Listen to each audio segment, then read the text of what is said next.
Watafiti wameibua wasiwasi kwamba matatizo ya sasa ya kifedha yanayokumba vyuo vikuu vingi vya ndani yanaleta tishio kwa utafiti na ubunifu, kwani taasisi hizo hazina uwezo wa kumudu kufadhili miradi ya kibunifu hadi kukamilika. Wakiongozwa na mkurugenzi mtendaji kituo cha utafiti wa idadi ya watu na afya barani Afrika APHRC, Daktari Catherine Yobotungi alisema kuwa uhaba wa fedha umewalazimu vyuo vikuu vingi kuzingatia shughuli zao za msingi ya elimu, huku akitoa wito kwamba kuwepo kwa ushirikiano wa haraka kati ya taasisi hizo na serikali pamoja na sekta ya kibinafsi ili kuokoa mustakabali wa ubunifu. I think I would call upon government to increase the 0.45 or the 0.6. The AU target is 1% and there are other targets which are 2% of GDP. So if government would invest more into these innovations, at least move them from the innovation stage to the innovation stage and the use stage. So that is one stakeholder. But then the other one is private sector. That the recognition that there's a lot of talent, not just in this university, but in this country. Young people that are really, really highly talented. And so see the universities as partners in the innovation pipeline and be intentional about investing in Africa's future.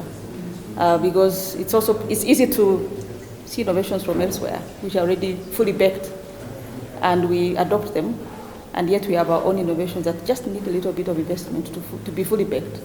So I think I would call upon government to increase investment in R&D, and then of course the private sector to see at what point they join this journey, that government stops and academic institutions stop, that then they pick it up.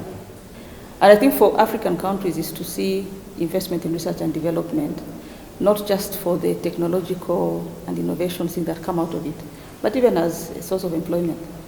You know, countries which have invested in research and development, there are many things which surround the research and development ecosystem. If I was to go something like vaccines, by the time a country produces a vaccine, there's a lot of research on other parts of science that can create a lot of employment. And then there are other products which can be produced before you produce a vaccine. So, I think African governments need to see the value of research and development, not just as a driver of innovation and technology, but as actually as a creator of jobs and employment for its young people. Kwa upande wake, naibu makamu chansela wa Zetech Profesa Alice Njuguna alisema taasisi hiyo ina kitovu cha ufumbuzi ambacho sio tu kinatoa ushauri bali pia kuunganisha wanafunzi wabunifu na soko la kimataifa. Profesa Njuguna alisema hii ni kando na ufadhili wanaotoa kwa wanafunzi ambao wanakuja na ufumbuzi wa kufutia. We have an innovation hub that we call iZET. It is open to both students and staff. Our appeal to you, whether or not you're our student, is just walk in, because there's a lot of mentorship that goes on in there and a lot of willing mentors, even from the industry, who are willing to come and sit at our iZET hub. And every day, like now we have 35 who are graduating, and the number keeps changing, and it is also demand driven. The good thing with our innovation hub is that we expose you to the market and even to the international market. Like for example, this year we have a number that is going to Nigeria, another number that is going to Ghana, another number that is going to the UK. Through that open market. So we encourage them, don't sit at home with the innovation, wondering who will fund me, because here you come, you will get mentorship, you will get training, and you might get some funding if you come in at the right time. Industry and the university are two sides of the same coin, right? So we would want to encourage the government to encourage investors to invest in the universities, because that's where the brains are, and also the universities to come up with market-relevant products, because again, what you come up with has to be bought by the market. A number of students are doing a lot of robotics, and looking at climate change. Like for example, you have an innovation by our students who are collecting carbon credits, who have a system for collecting carbon credits so that we can be able to report at the global level. As you heard from the Vice Chancellor's speech, we have another set of students who have come up with a system for dealing with birds in the aviation industry. And we also have another innovation that we have incubated, where one of our innovators is actually dealing with the charging cables and data cables called Totosai. Quite a number, and with a young community, you expect that every day something is coming up. Right now, our budget is about 10 million, and that's why we are looking for networks so that we are able to boost it even further.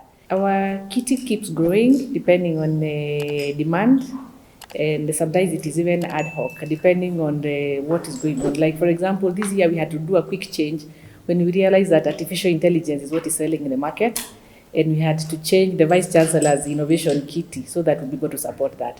If there's something else that comes emergent, we shall still drive up our budget because we believe that that is where the world is heading. Anthony Muthungu ambaye ni mmoja wa wabunifu hao aliweza kutumia kitovu cha uvumbuzi cha Zetech kutengeneza teknolojia ya cable za kuchajia kwa muda mrefu. Alisema kuwa mojawapo ya changamoto kuu ni kwamba watu wengi hawatambui ubunifu wao, na kuongeza kuwa wanaweza kubadilisha nchi kupitia ufumbuzi ikiwa watapata msaada wa serikali. Alitaka pia serikali kuja na vituo vingi vya ubunifu na kusaidia wabunifu kifedha, kwa sababu huenda kuna baadhi ya vipengele wanaohitaji kukamilisha ubunifu wao ili kuwaweka sokoni, lakini hawana uwezo wa kumudu. Why should I be having 6 USB cables and they're not working well? So I decided now to break them into pieces and then just check what's happening inside. And then I could see a common mistake that was in 3 cables out of the 5. So from that, I actually went to social media asking people if you have a USB cable that is not working, I would buy 10 shillings per piece. I had more than 7,000 pieces in 2 weeks. So I had to get a team. We broke them with my team, and then we could see a pattern in allowed 4,000 pieces, a very common mistake, of which now I decided now to fix that problem, and then I started locally producing an USB cable that is way much better than what is already in the market. Zetech University helped me in giving me access because I started back in 2020 and in Loilo, so they gave me a space whereby I was operating until now the business became big, and then that space was small for me now to relocate. So far so good, and also the exhibition support, exposure. With our innovation in the chargers, we are able now to fill in that gap. So even if you buy your devices without the charger, you don't have to worry where you are going to get your chargers, because we are producing the charger that is compatible with the existing device that you buy.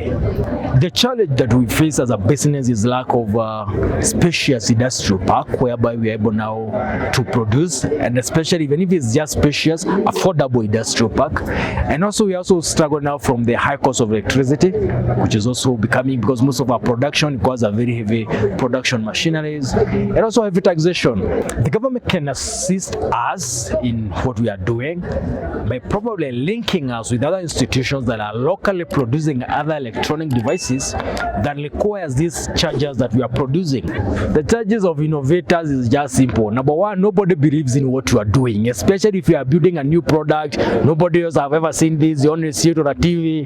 The moment you tell them you are building this, they don't just see you like this guy is a joker. So at first nobody believes in you. So but we need support. Believe in someone. If someone tells you I can make this, just tell him how can we help you.